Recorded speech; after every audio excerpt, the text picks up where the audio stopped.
Hello, friends, and welcome to today's live level up conversation. I already see so many of you already here live with us. Thank you so much for making the time and so much for being here with me. Happy Wednesday. Let's dive right in.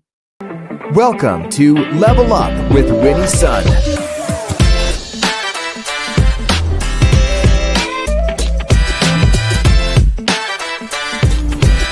Award-winning financial pro.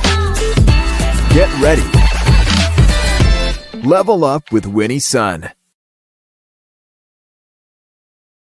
Well, hello, friends. I'm Winnie, your host, an award winning financial pro, Forbes contributor, and a CNBC council member and contributor. And we are absolutely live on a whole bunch of different social media platforms, over a dozen platforms. So jump in, say hello, a big hello. Welcome to, I see Joshua on YouTube Live. I see Sadiq. I see Monica. I said Peter on X as well. Thank you so much, everybody, for being here. Wow, such a welcome surprise, and it's great to be here with you. It's been a busy, busy week. Let me just tell you, I've got so much to share with you, but let's just tell you how the market closed. Market's already closed. Dow positive of 463 points. We'll take it. S&P 500 is closed up 20 points as well. And the NASDAQ closed up 31 points. So green across the board. So for those of you who are investing for the long term, don't have to worry too much about that, but still, we'll take the positively where we can get it, right? For sure. Well, let's start off because let me tell you, there's been so much news, and if you didn't know already, out of the White House, productivity is at an all-time high this year, for better or worse. Let you decide on that. But if you didn't hear already, the U.S. national debt has climbed a whopping $37 trillion. Yep, hitting the milestone 5 years earlier than pre pandemic projections. And in fact, last month alone saw a $291 billion federal deficit, which is actually a 19% jump from the previous July. So government spending has outpaced rising tariff revenues and tax receipts. Did you hear that? I want to make sure you hear that. Government spending is now outpacing even rising tariff revenues and tax receipts. All right. So President Trump's tariffs generated about $27.7 billion in the month of July. I'm sure many of you who have had to buy things have contributed to that. That's actually quadruple the amount, though, collected a year earlier, but that contributed to a record 135.7 billion in custom duty so far this fiscal year. But even with the massive tariff money that's come in, the overall deficit, though, keeps on growing, now totaling $1.629 trillion for the first 10 months of the fiscal year. Now, that's up from $112 billion from last year. So we'll see. President Trump's 2025 tax and spending package is supposed to be able to add another $4.1 trillion to the debt over the next decade. Now, this is according to a recent report from the CBO. So experts are warning that compounding risk from unchecked borrowing, higher interest rates, reduced private investment, slower wage growth, and things costing more, pricier goods and services.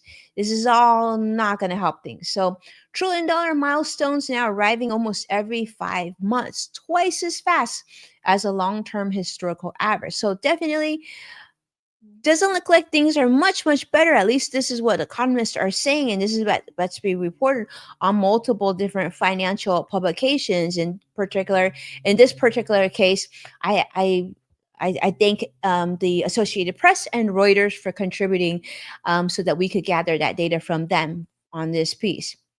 But yeah, but let's continue. There's actually more they want to share with you. This is being shared by CNBC this week. We are talking about mortgages. And I know a lot of you have heard me talk about it over the years, but mortgages, a lot of people have been looking to buy a home, maybe refinance a home, or mortgage refinance applications have actually jumped recently by 23% last week. In fact, it's the strongest that it's jumped since April of last year, 2024. Homeowners are now trying to chase lower rates. Now, the average 30-year fixed mortgage rates fell a little bit to 6.67%. Now, it's still high, right? Higher than it was during the early bit of pandemic. And average refinancing loans have climbed to about 366 plus $1,000, which shows, sort of that sensitivity to even the smallest bit of rate change on the mortgage front. But a lot of people are now looking at sort of a little bit more riskier loans, such as the adjustable rate mortgages, ARMs, which these applications have risen quite a bit, spiked by about 25%, highest level, in fact, since 2022, making up nearly 10% all of mortgage applications are now going to the adjustable rate method. But let me know, are you in the market for a new home? Are you looking to refinance? Or maybe, you're looking for income property or a second investment property, and how this impacts you, because it's interesting because the mortgage rates actually didn't drop that much. It did drop, but not as much as you would think, and yet the applications definitely came in very much so. So people have just been waiting, they're just hoping for a little bit better rate so they can either get a new mortgage or refinance their home. And speaking of other financial news, we got to get also to put this on your radar. This is coming to you from CNBC as well as the New York Times, talking about inflation. Now, if you didn't know already, inflation pressure has been building. In fact, core inflation hit 3.1% in July, which is the fastest annual pace in 5 months. Now, businesses are, of course, passing along of the higher tariff costs to you and I, to consumers. And some of the key sectors that you're seeing a lot of tariff driven price hikes are in areas such as, if you've bought a new pair of Nikes lately or new pair of shoes lately, you've probably seen this. I've seen that. I have kids and buying shoes for back to school. And wow, prices have definitely gone up, including if you've needed a new sofa, furniture, recreation goods, even clothes for toddlers, seeing rising prices as stockpiles are shrinking and now costs are going higher. Now, Goldman Sachs, of course, has been sharing a warning. In fact, the bank's chief economist has predicted that consumer share of tariff costs will jump from 22% in June up to a whopping 67% by October. However, that being said, President Trump, has mocked Goldman Sachs CEO David Solomon, suggesting that he should stick to DJing, which is sort of his side hustle, claiming that tariffs has brought massive amounts of cash into the treasury, and so he should not do his day job and instead stick to being a disc jockey. Hmm. But that being said, gasoline prices did fall 2.2%, and overall energy costs dropped about 1.1%. And so that, of course, helped things a little bit. But economists are still anticipating Fed cuts in September. As you know, there's been a lot of pressure coming from the White House to have Fed Chairman Jerome Powell lower interest rates sooner rather than later. So now we're thinking or expecting some cuts occurring in September. And so, just a few weeks away. Of course, we'll update you that when we see that. Now, speaking of other things, I wanted to really put a lot of tech on your radar, because let me just tell you, there has been so much news coming from the tech forefront, and some of this news, I don't know. I want to get your feeling about this. And I see Josh, I see City Care, and I know this is an area that you know very, very well. But I want to share with you a story that came out of CNBC talking about big tech. Get this. NVIDIA and AMD, both, very, very large tech companies, have struck deals with the Trump administration to pay 15% of their revenues from China to the US government in exchange for continued access to the Chinese market. In fact, Apple has pledged $600 billion of US investment over the next 4 years, a move seen as shielding the company from Trump's planned 100% semiconductor import tariffs. Now, analysts are saying that these deals highlight how sort of critical tariff relief has become for tech giants, many of which have been challenged financially from ongoing U.S.-China trade tensions. Now, critics are, of course, calling the NVIDIA and AMD agreements they're calling them kind of bizarre, kind of strange, kind of different, kind of unexpected, and they said even potentially unconstitutional. Now, I don't know if that's the case. I'm not a lawyer. If you are, definitely chime in. But they're describing this as sort of export taxes created without congressional approval. Now, the White House hasn't finalized how these payments are going to be collected, but they did hint that similar arrangements may soon apply to other tech companies. It sounds like that, well, the White House might be looking to dip and grab a piece of the tech revenue here in the United States. Now, of course, this is creating some concern, some confusion, and I think it's a story that will continue to unfold and learn more about. Now, although access to China, of course, is very important for chip makers, a lot of tech companies, but they're also seeing these sort of backdoor deals that this could set precedent for executive overreach in the private sector operations now and also in the future. So let me know how you feel about that. First of all, did you even know that was happening? And now that you know that that is happening, what do you think? Do you think like this is good? This is bad? Do you think this is strange? Do you think this is legal? I'm curious to see how you feel about this news because I feel that's kind of big news. Now, speaking of news, I want to share this with you. For those of you who might be looking for work or maybe thinking about job transition, thinking about concerns about AI and what you should be doing, well, pay attention to this one. This is from the Labor Department. The US Labor Department is launching a whole new program. In fact, they're investing $30 million. That's right. The Department of Labor is offering up to $30 million through its industry driven skills training fund, which they say is designed to meet very urgent workforce needs. In fact, state workforce agencies are eligible, and states can actually apply for grants of up to $8 million to create and expand employer led training programs. Now, employers are going to receive these reimbursements for training workers in certain skills tied directly to high demand and emerging industries. So, of course, you probably guessed, probably a lot of this has to do with sort of advancements in technology, but this is a presidential policy alignment. In fact, the program is supporting executive orders on skilled trade jobs, maritime dominance, and Americans' AI action plan. So they're going to be focusing on areas all AI infrastructure, advanced manufacturing, nuclear energy, and domestic mineral production, and of course, IT. Now, at least about $5 million of this is earmarked to grow the shipbuilding workforce as well. So I guess more boats. So the goal is here to strengthen the talent pipeline, upskill current workers, and just to ensure that U.S. leadership continues to be in manufacturing, AI, and critical industries, realizing probably that they're behind compared to many other countries. So we'll see. I guess the talk is that additional grant rounds could be announced if funds remain. But that's something to pay attention to. And also shows that the government realized that they have probably a shortfall in this type of talent and they need to ramp up. And what better way to ramp up than to spend some money and attract some talent? All right, speaking of other changes, this one I thought you might find interesting. And this is being shared by the BBC. Now, you may have heard about a company called Perplexity. It's an AI startup backed by the one and only Jeff Bezos and NVIDIA. Well, they've offered now $34.5 billion to buy, get this, Google Chrome, even though officially nobody said Chrome was for sale.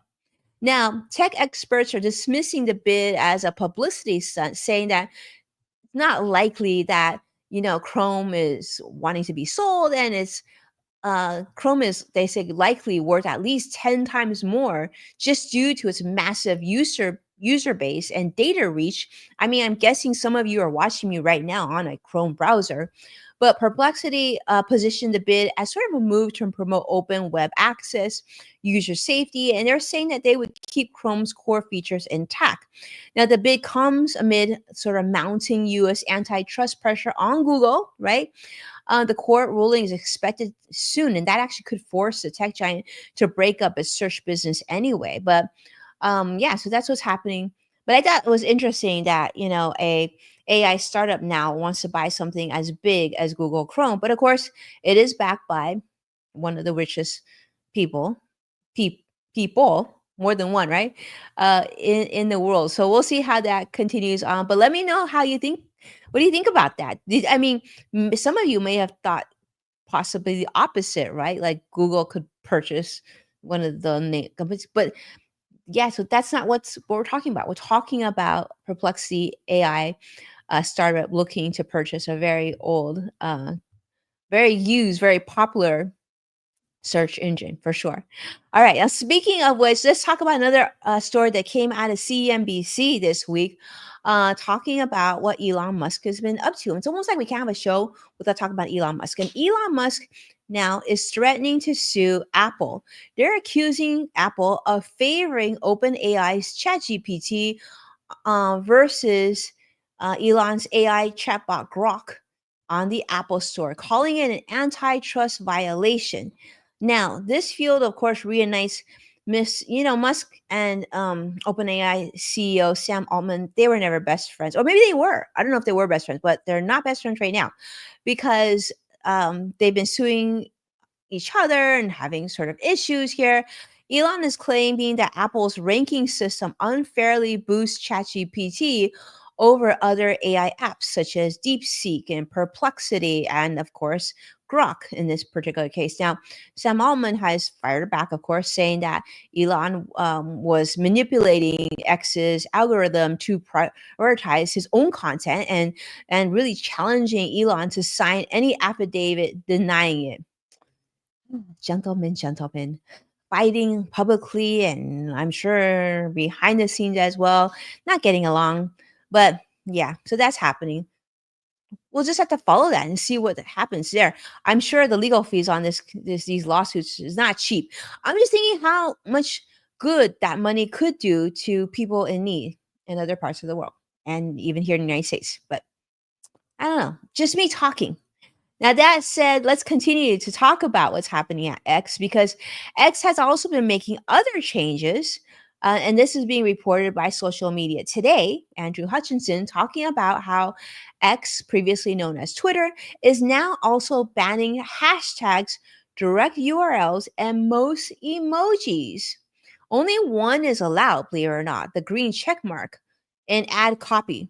So now website cards must be used to link to external sites. Can't just be links because ads, they say, need to look better. They can't be ugly. They have to have cleaner visual standards. Now, they have to be scored on aesthetics. They need to be better looking and costing less. Um, they can't have these cheap ads that look ugly, basically. This is what Elon Musk is saying, and X is sharing. So, of course, Elon Musk says that X's AI Grok's engine now delivers far more precise ad targeting, replacing what he called Twitter's random system. So it's a whole new system. But Grok's placement now system is aiming to prevent ads from appearing alongside harmful content, which a past concern that drove, actually, they say, a lot of advertisers away. Now, that being said, I don't think it was just harmful ads that drove people away. I think there's several reasons why advertisers were driven away. But it's good to see that they're trying to make X a more aesthetically pleasing platform and safer and not harmful ads. I mean, this sounds all positive, but yeah, no emojis and no links except for one emoji, right? Let me know how you feel about that. I mean, I guess in some ways it also blends it more so, right? Because I think most tweets or X shares are mostly text and less emojis. So maybe they're trying to blend them in so it's a little bit less obvious. I'm not sure. I don't know. I don't work there. But if you do, let me know your thoughts. Let me know what you know. And for those of you who are on the end user, how do you feel about that? I mean, I guess it does make sense to have a website card, right? So you can see what the website looks like versus a link. I guess that can be helpful. And that can probably make people feel more comfortable of trusting the content that's being shared in the ad. So I don't actually think that's a bad thing. I mean, certainly we want to make sure the user experience is positive, but I thought that was interesting. Okay. And speaking of which, let's continue on. I want to talk about what's happening with the one and only Mark Zuckerberg at Meta. Now, if you haven't heard about this is being shared on Life Science, saying how Mark Zuckerberg is saying that the company's AI systems have started improving themselves. Yes. The AI is now improving themselves. It's a key step towards achieving artificial super intelligence, all or they call it ASI. So now AI is actually doing self improvement. That's so crazy, and enhancing their own capabilities without even human input. Now, this is sort of a shift with major technological and ethical implications. This is also what you probably saw when you watched the movie The Matrix, when things just kind of changed itself, right? But either way, Meta says they're going to restrict open access to its most advanced AI models, citing the risks of powerful AI in public hands. But the question is, if Mark Zuckerberg's company, Meta, has discovered this, don't you think there's a chance that other companies can discover this or have discovered this, and maybe they wouldn't be following such strict safety precautions? That's my concern. I'm curious to see how you feel about this. It's one thing to have us like directing the AI, right? There's another thing when the AI is directing themselves. Hopefully, hopefully the AI is trustworthy, because the last time I checked, you couldn't put AI in jail, or could you? And so, what are the ramifications to make sure that it stays safe and it doesn't decide it starts to want to infiltrate other systems that it's not supposed to be at? So, the rise of ASI could launch a whole new era of personal empowerment. AI agents helping people achieve personal growth, even creating goals and creating meaningful experiences. This is according to Mark Zuckerberg. Yeah. But of course, the move does raise a lot of concerns. Some people are actually warning that such AI could evolve into unpredictable, uncontrollable ways, posing risks to alignment and safety. I think that's true. Yeah, CrossX Fighter is pretty concerned about AI, and I think as excited as we are about AI, I think being concerned sounds pretty smart to me too. All right, let's continue though. I want to talk about something else that I hope at least makes you go, okay, because this is a big one as well. This is being shared by Power Technology Global Data. Well, the Department of Energy, its new advanced reactor pilot program. The U.S. Department of Energy is moving fast to build and operate at least 3 advanced test reactors in nuclear energy by July of 2026.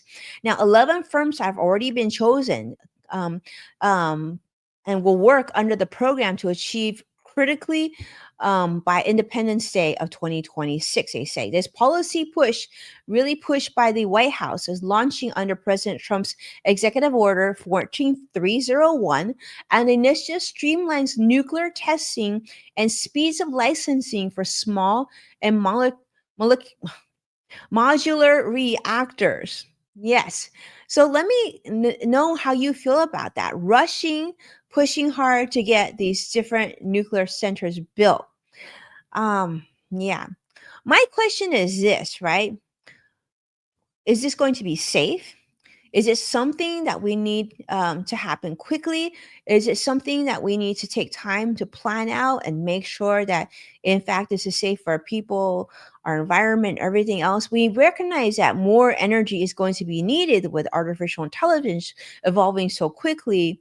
But I think we would all agree sometimes have to look at the big picture and the long-term picture to make sure that we don't just feel something today at the cost of our kids and grandkids in the future as well. So those are my 2 cents. Let me know what you think. I know Sadiq is talking about machine learning for sure. I know that's a previous story about that. All right. This is another thing I want to talk about. It's all about AI. It's all about technology. Let me just tell you, it's like, if you didn't know already, this is definitely another industrial revolution for sure. Now, YouTube is testing out a new tool as well, AI powered age checks. YouTube is testing an AI system here in the US that estimates a viewer's age based on their watch history, even if the birthday on their account is different. Now, the system works only when users are signed in, applying under 18 restrictions regardless of claimed age. Now, those flagged as being under 18 will see content restrictions, break reminders, and privacy warnings, and no personalized ads. Now, mistaken age flags can be overturned by showing ID, a credit card, or a selfie, so you could reverse that. But watching without logging in automatically blocks some content without a proof of age. Now, they say the move really follows sort of rising political demands for better online child protection, bolstered by the Supreme Court's approval of Texas's one of Texas laws.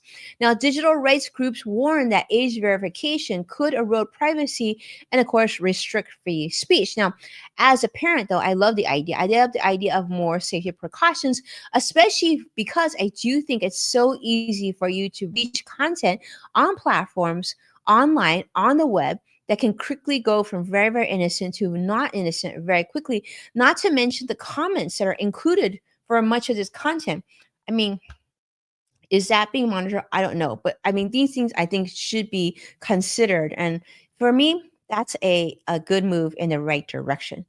Now, speaking of things going in a direction, let me know how you feel about this. This is being announced by Amazon News this week, talking about how Amazon is now going to be delivering fresh groceries same day to over 1,000 US cities, and they plan to expand to 2,300 plus cities by the end of 2025. So if you have Amazon Prime, you're going to get free same day delivery on orders over $25, making it more cost effective option for quick grocery runs.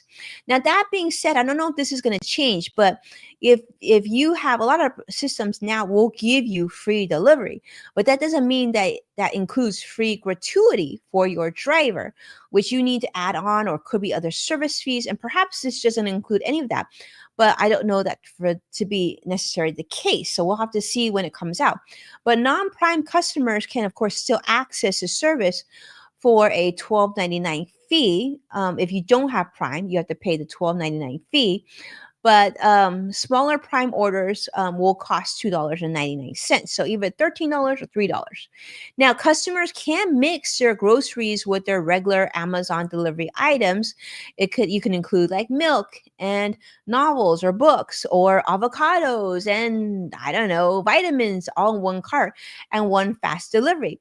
But Amazon's temperature controlled delivery system, they say, is going to be able to keep your fresh or your fruit and vegetables fresh, insulated, recycling bags, all that good stuff, so you'll make sure that you have all that.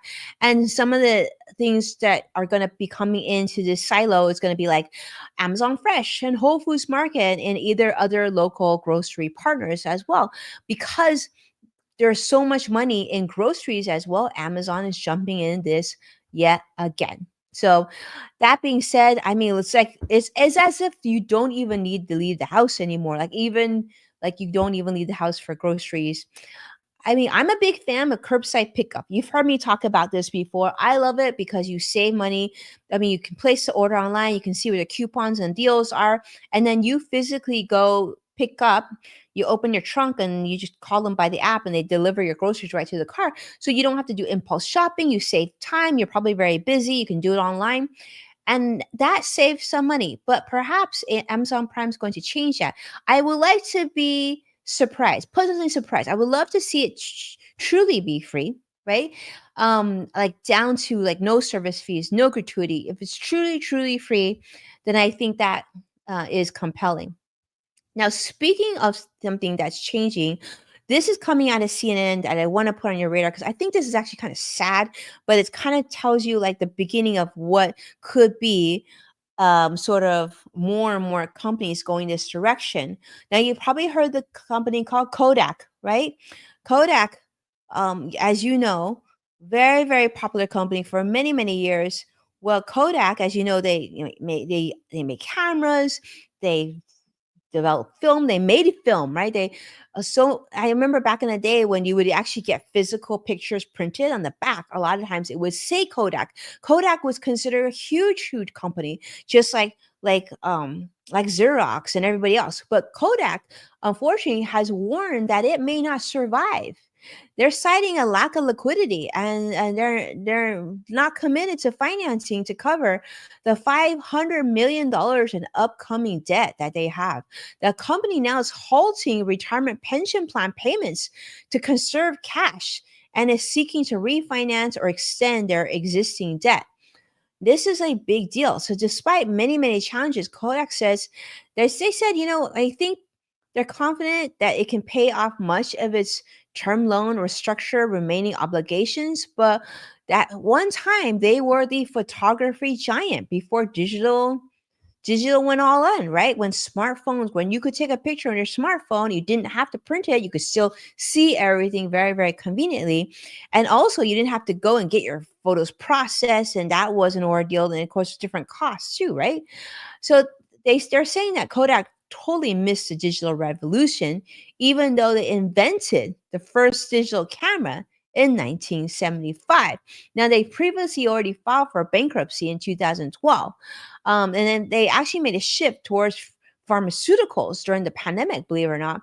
But that only provided temporary relief. The company still, of course, produces film and the chemicals for industries such as movies and licenses for consumer goods.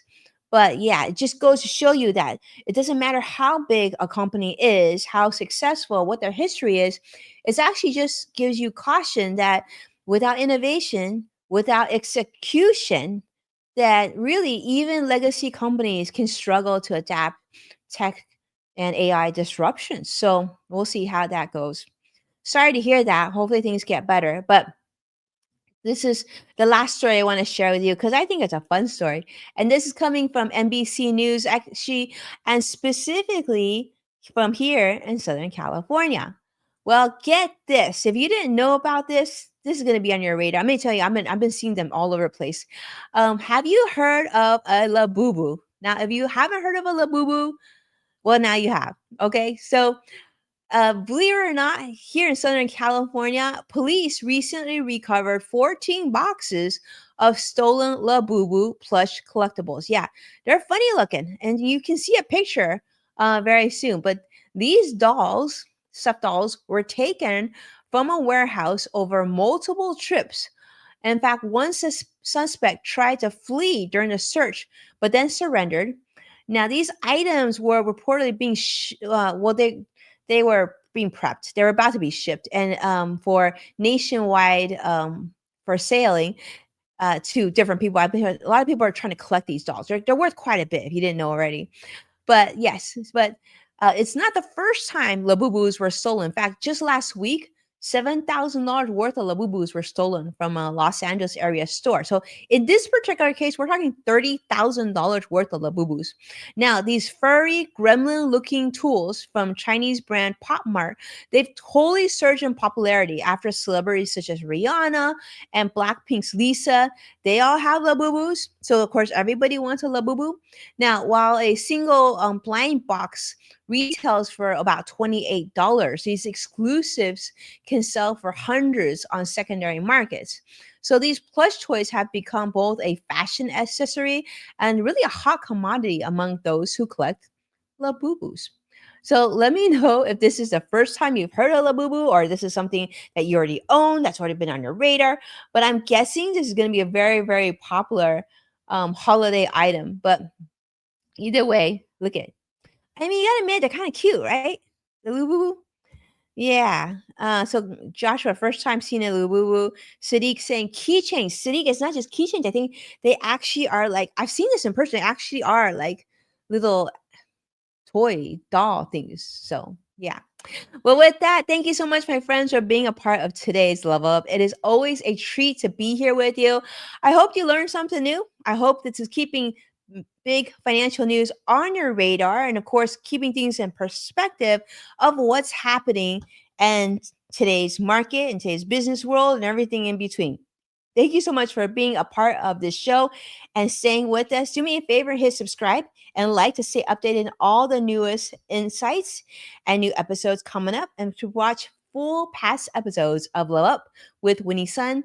Definitely check out NASDAQ, Amazon Fire, Samsung, LG, Roku, and of course, the streaming or social media platform that you're on currently. And when sharing an episode online, thank you so much for tagging at Winnie Sun. I see them. I appreciate them so much. Thank you so much. I hope that you have a wonderful week, and I'll see you again very soon. Bye bye now.